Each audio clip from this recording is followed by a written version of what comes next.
This is why most of your diets will fail. Let me explain it to you.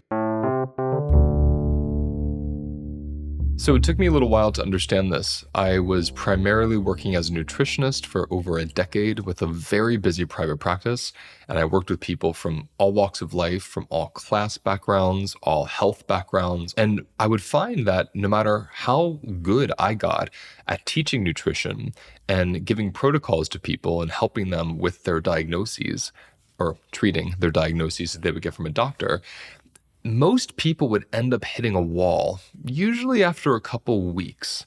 So I would notice the first 2 or 3 weeks, everyone was going strong. And then as we hit the month, especially as we hit the 2-month mark, a lot of people would start regressing to old dietary habits.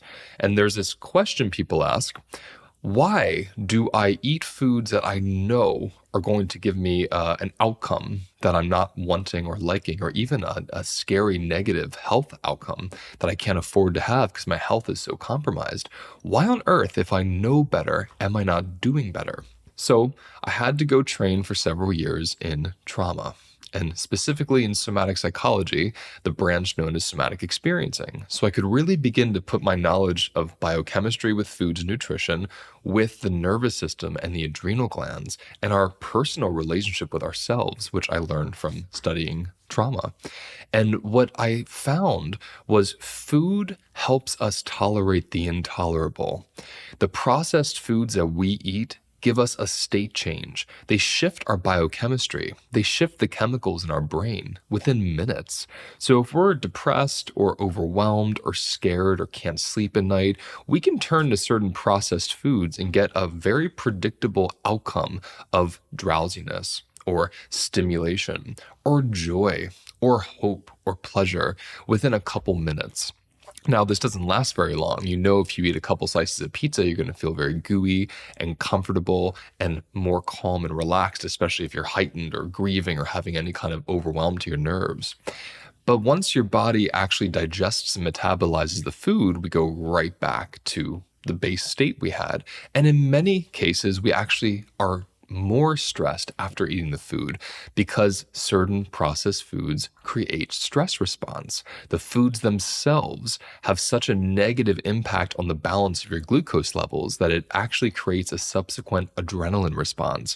I go into this in depth on episode 236, understanding how your diet triggers your stress response, which you can watch and get the link in the episode details. So what ends up happening here is your body is having a lot of stress from the foods itself. But those foods are initially creating a very pleasant sensation in your body. They're helping you tolerate the intolerable.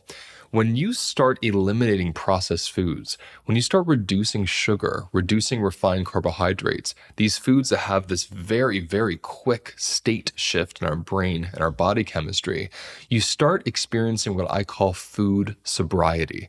Food sobriety is when you no longer have food manipulating your brain chemicals or body chemicals. Instead, you actually are more alive to how you really feel about life. So the relationship you're in, the job you have, the kids you have to take care of, the home you're responsible for, whatever the situation is in your life that creates stress, you now are embodied to that stress in a way you may have never been because you've had coffee and sugar and refined carbohydrates to help you soften that experience, to even numb you out from feeling the depth of how you really feel about this. This is the most common reason why diets don't work, because diets are external guidelines that someone else creates to give you an expected outcome. And they work for the most case when you do them, right? You get the expected outcome. You lose the weight, you have more energy, your inflammation goes down, your skin starts to heal. However, the sustainability of a diet can only truly take root, in my opinion, if it's based on your body, which means instead of doing a diet, you must learn, you must feel, you must experience food and be educated in how it affects your biochemistry, and then become the conscious alchemist. No, if I'm going to have coffee today, it's going to stimulate my adrenals and my nervous system. My brain is going to be much more active. I'm going to have much more of a dopamine release, which means later on I'm going to crash if I don't balance out my system simultaneously. So learning, well, if I have have some beans and some good protein and some greens for lunch, let's say, after I had my morning breakfast, I'm going to have a very different experience falling asleep this evening than if I plow through lunch with more coffee or refined carbs or sweets. So, learning how to consciously pendulate between using foods to stimulate or depress you based on where you're at, and then using foods to balance you to kind of recuperate and recover from the stimulating, depressing foods helps you find balance without perfection. It helps you find a sense of ground without purity.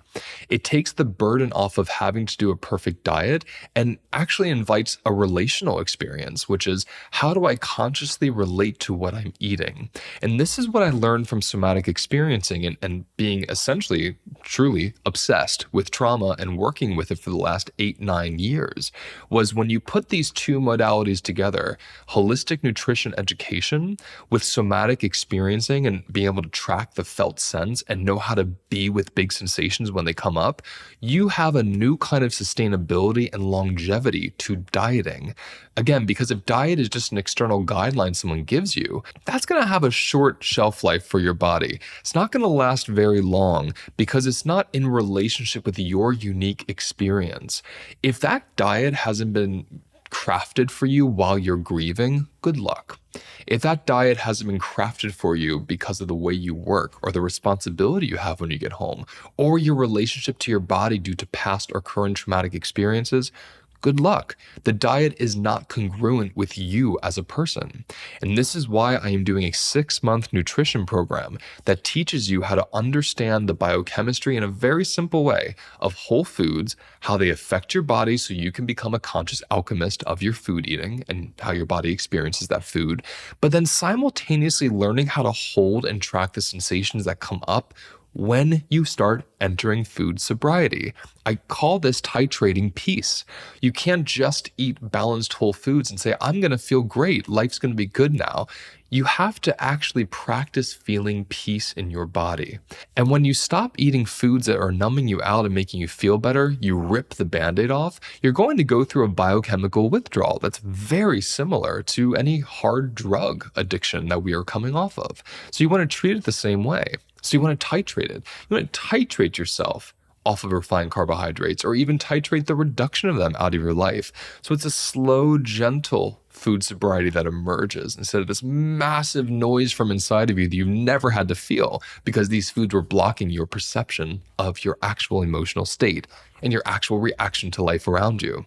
So being able to understand food, slowly titrate the changes, and while you're titrating the changes and sensation is emerging, we have somatic practices to teach you how to hold the emerging sensation so you don't have to run back to your old food habits, which you're trying to transform out of. And if you do, it's not the end of the world because food metabolizes way quicker than shame ever will. Shame is this constant IV drip of stress in your body from your mind and your perception of yourself. If I have 3 slices of pizza when I'm trying to, quote, eat clean, the next morning, they've metabolized. My body's already ready to have a new experience, to eat new foods, to have a new, let's say, pattern emerge. Yet my mind, hating myself for eating the pizza, keeps me in a stressful situation and a stressful biology, which will do what? Cause me to lean more toward those refined foods to numb out all the stress that the shame is creating. I go over all this and more in my 6-month nutrition group, and it begins this July on July 8th, and it's the last one I'm doing until July 2026. So I won't be doing this again for another year. Please check out the link in the episode details or go to holisticlifenavigation.com and click on the events page and see all the information, see the rate. I can tell you right now, it's only $185 a month, and you get weekly meetings. You get daily one-on-one support on the online space, sound healings, audio practices, lots and lots of information, and everything is downloadable and replayable in case you can't be there live. And in addition to being there live, to be able to review, because this is new information and it's a lifelong practice learning how to relate to food. So I hope this gave you some clarity. In the next few episodes, I'll be talking more about different food and food practices and some things to try out. So be on the lookout for those. Thank you for today. I'll see you soon. Thank you for watching today's episode. Please like and subscribe if you found it useful, and let me know in the comments what you want me to cover next.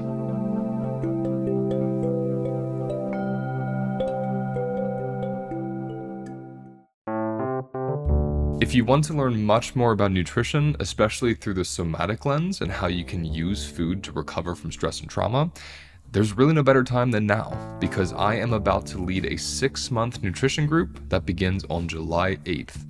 This group meets every week for 6 months, and I will teach you everything from somatic practices to help you be with the emotions that come up around dieting and food, as well as the nutritional biochemical component of protein, carbohydrates, fats, and how to understand instinctive eating in a way that nourishes your body instead of just soothing your emotions.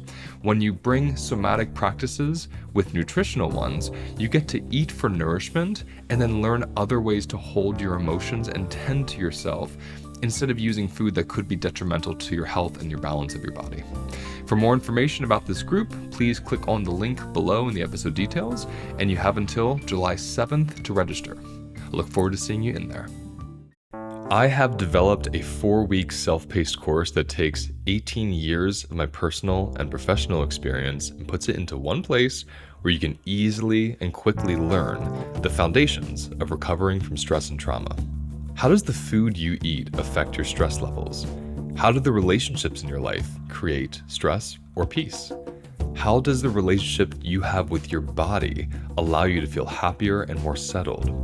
I will cover all this and so much more in this 4-week self-paced course. And the best part, it's self-paced. You don't have to sign up at a certain date or finish it at a certain time. It's yours for life, and it's waiting there for you when you're ready to finish it. Throughout this course, I'll be teaching you philosophies and practices that combine my 3 favorite modalities: somatic experiencing, embodied parts work, and nutrition. For more information on this course, click on the link in my episode details. Getting there, it was just, I could tell something special was about to happen.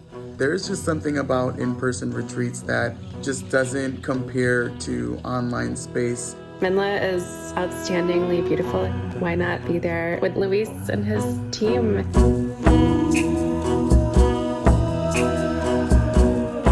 My body knew that something intense was going to happen in the most beautiful way. It was all about getting what each and every one of us needed and what the community needed. My biggest takeaway is that I got introduced to myself. We're just a bunch of misfits trying to find community with one another, and that's where my heart just blasted open because I felt like seen, and yeah, it was beautiful. I loved it.